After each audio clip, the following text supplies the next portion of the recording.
Dave, thanks very much for joining us on Seagulls TV ahead of our round one clash with Casey. You must be excited to finally be playing for premiership points on the weekend.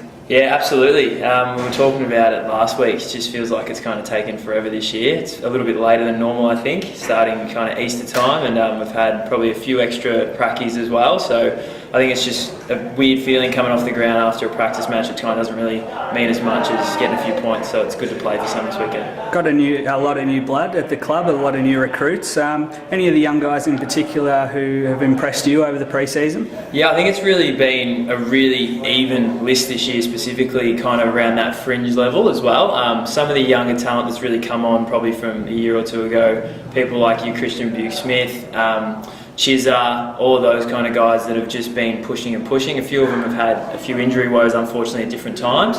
But some of the younger guys like your Monkey as well, and those kind of guys, yeah, really kind of pushing up for selection.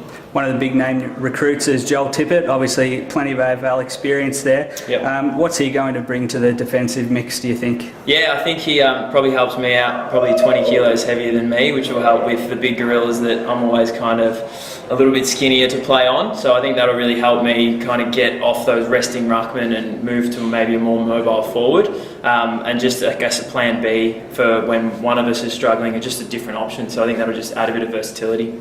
And just a final one, Dave. Casey, our opponents this week, obviously knocked us out of last year's preliminary final. Is that sort of motivation going into Monday, or is it just a new season and it's all about starting afresh? Yeah, I think it's always good to say that, you know, it's a fresh start and it doesn't matter, but I think the feelings of finishing last year was really disappointing, particularly the way we played, more so than who it was. That really first quarter was basically that was the end of the season for us. I think we really struggled to start the game and couldn't get into it from there. So yeah, it has a little bit more feeling, and hopefully we can turn the tables this weekend. Dave, thanks very much for joining us, and all the best for Easter Monday. No worries, thank you.